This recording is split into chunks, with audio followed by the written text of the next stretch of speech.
Hallelujah.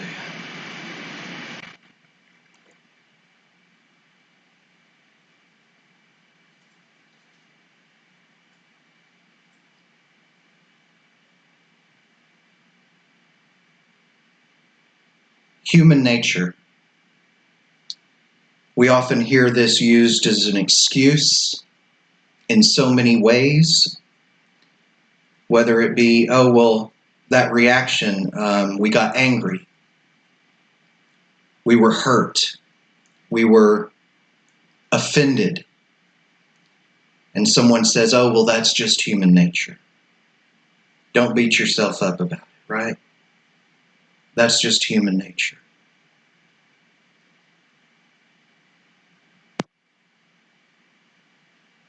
Today's sermon is titled Rejecting Human Nature.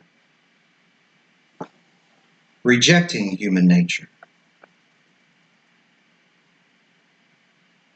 We're going to start in Titus chapter 3, verses 1 through 7. Titus chapter 3, verses 1 through 7 says this. Remind the people to be subject to rulers and authorities, to be obedient, to be ready to do whatever is good, to slander no one, to be peaceable and considerate, and to show true humility toward all people. At one time, we too were foolish, disobedient, deceived, and enslaved by all kinds of passions and pleasures. We lived in malice and envy, being hated and hating one another.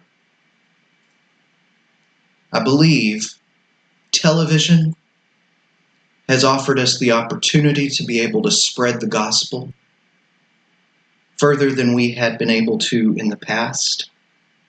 Social media has given us the same opportunity. We wouldn't be able to share with you online today without it. But with television also came the ability to be able to see the flaws in far greater circles. We saw the greed of the televangelists who would preach and say, God's going to strike me down if you don't send me $1 million by such and such time. And we saw so many different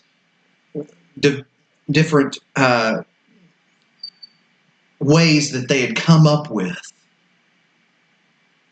to show that greed and that hypocrisy. And it caused many people to turn away. Now, in social media, we have a screen that protects us, where we wouldn't necessarily say ugly things to someone face to face. Now we hide behind a computer screen or a phone screen, and we type all kinds of hateful things, thinking there's no repercussion for our actions, not thinking of others' feelings. And it causes us to be hated and us to hate one another. When we see something just vile that someone posts, it turns us away from that person. And if we respond, it causes us to be turned away from that person. So there's a lot of that I'm seeing going on. I'm seeing a lot of discord and division and a lot of just hatefulness. It says, but when the kindness and love of God our Savior appeared, He saved us not because of righteous things we had done, but because of His mercy. He saved us through the washing of rebirth and through the renewal of the Holy Spirit, whom He poured out on us generously through Jesus Christ our Savior, so that having been justified by His grace, we might become heirs, having the hope of eternal life.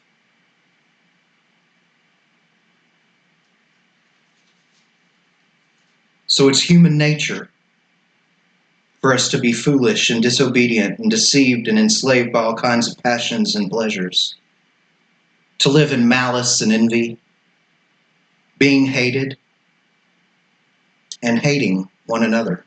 That's human nature. Human nature is to lash out at first instinct when someone offends you, and to hold grudges. Jesus doesn't hold a grudge. Thank God. All the sins that he has forgiven me, and he doesn't hold a grudge. He casts our sin into the sea of forgetfulness once we've asked for forgiveness. It's removed from him as far as the east is from the west. They can't meet. Praise God.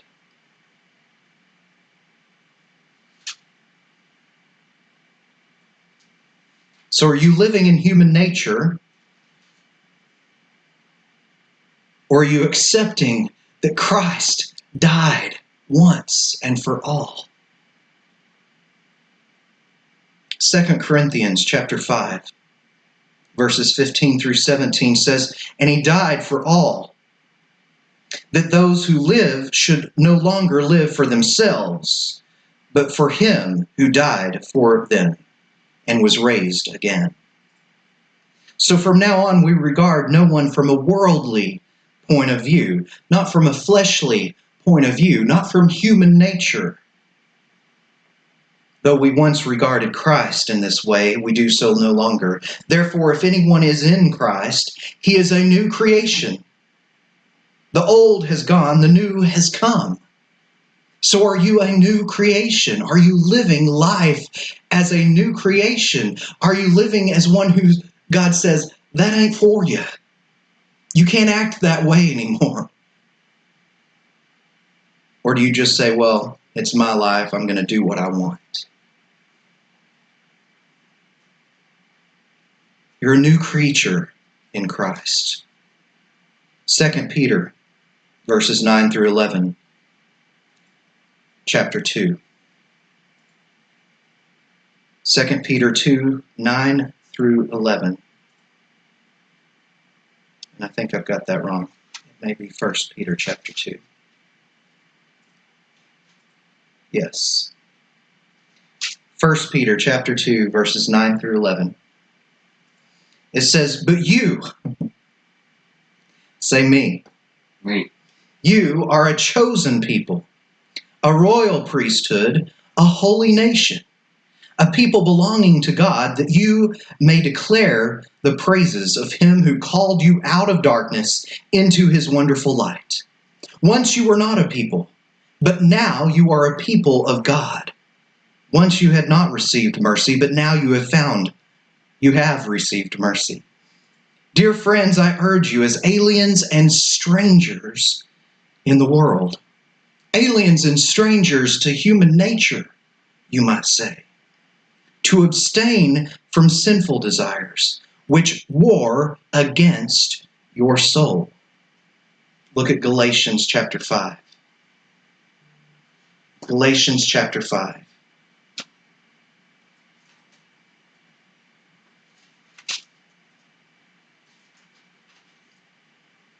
Verses 16 says this, "So I say, live by the Spirit, and you will not gratify the desires of the sinful nature."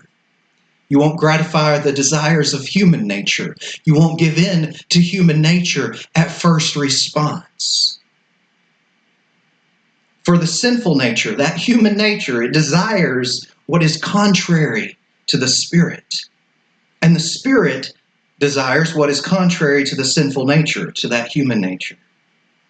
They are in conflict with each other, so that you do not do what you want.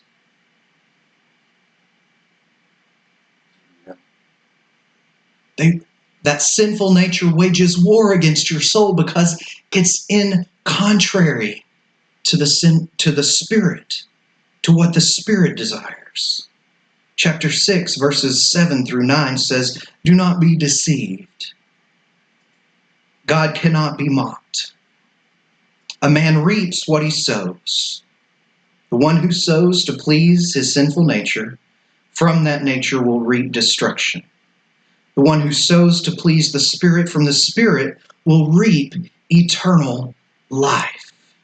So let us not become weary in doing good, for at the proper time we will reap a harvest if we do not give up.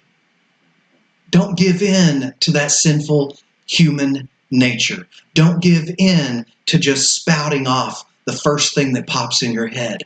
Because if you've been feeding off of the television and off of the social media and all of the bitterness and the discord and all of that stuff that just weighs you down, if you've been feeding off of that, your first response is not going to be love. Your first response is not going to be pray for that enemy, the one who does you wrong. Your first response is to lash out. But if you feed the Spirit, if you feed your spirit the good things of God, fruit of the Spirit is love, peace, patience, kindness, goodness, faithfulness, gentleness, and self-control. If you'll have a little self-control and you'll feed the spirit man within, your first response isn't going to be to lash out, but your first response is to show love. Right. To show understanding and compassion where the human nature would have none.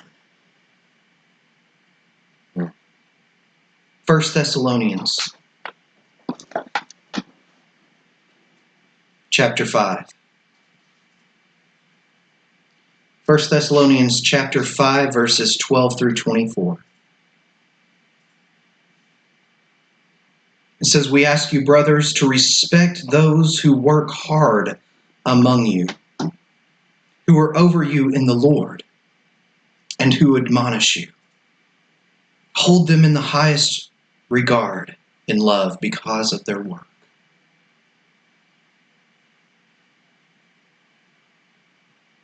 There's so much bitterness towards the church. I see a lot of posts on social media that says tax the church and you know, they haven't given anything to the coronavirus and all of these things that are just against the church. Because the church, the visible church, is not doing acts in love. It's just seeking the funds.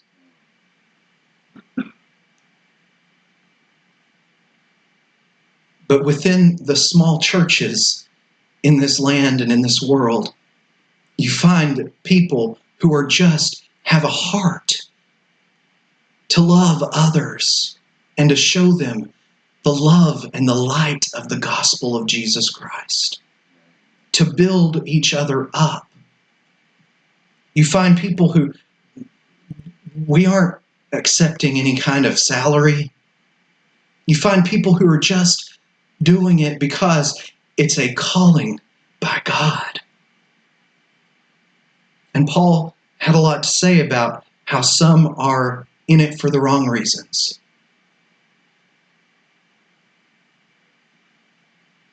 But he said, I always worked right along with you people. I was right there with you. I didn't just take a handout. But it says to hold them in highest regard in love because of their work. Live in peace with each other. And we urge you, brothers, to warn those who are idle. Encourage the timid. Help the weak. Be patient with everyone. Make sure that nobody pays back wrong for wrong, but always try to be kind to each other and to everyone else. Remember, this letter is to the church. And he says, be kind to each other, because obviously people aren't always kind. Even in the church. Sit in a church board meeting and you'll find that out pretty quick in a lot of circles.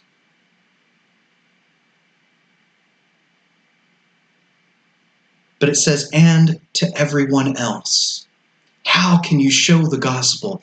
How can you show the love of Jesus Christ without being kind to those outside the church?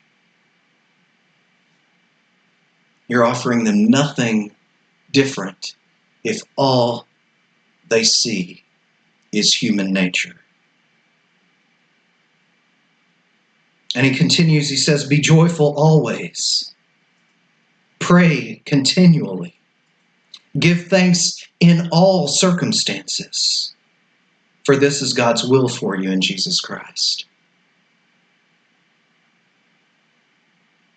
We can be thankful even in our current circumstances because we know who's in control.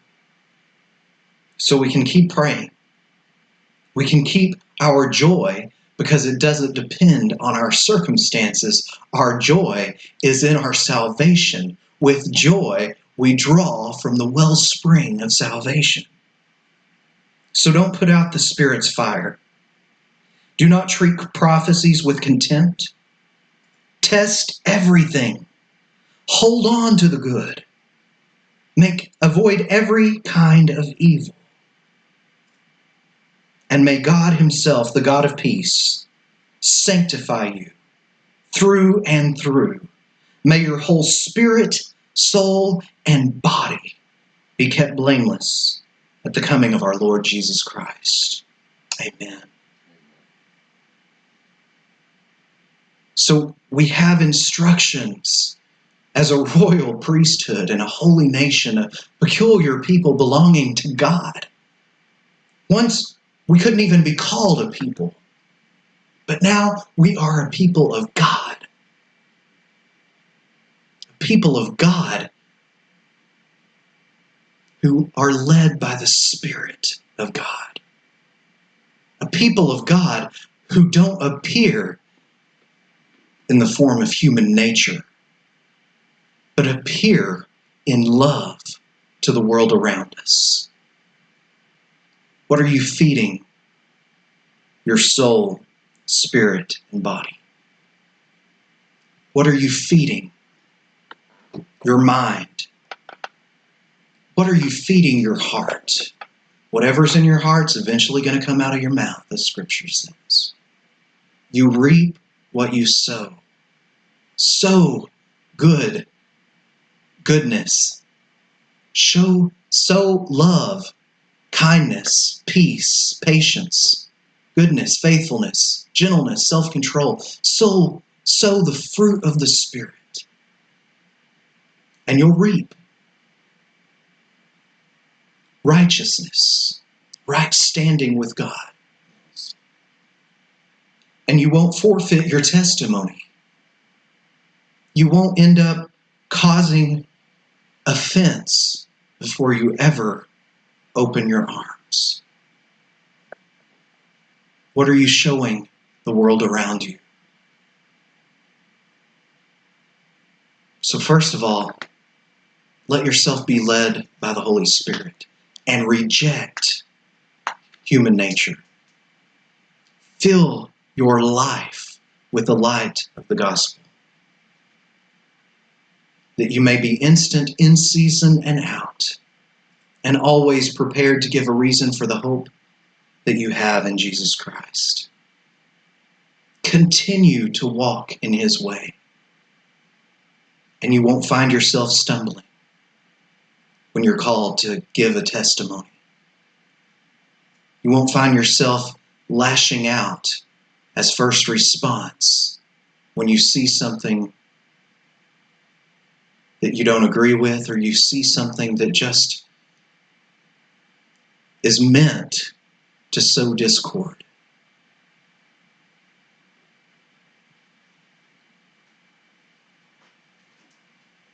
Pray continually. Be joyful always. Don't put out the Spirit's fire. Test everything. Hold on to what's good and avoid all kinds of evil, all kinds of human nature which would wage war against your soul. God bless you. God keep you. If you're in the Northwest Arkansas area, we invite you to worship with us. Join us, continue to join us online on our Facebook page, or join us at our website, fhnlchurch.com, or you can subscribe to our YouTube channel. God bless you.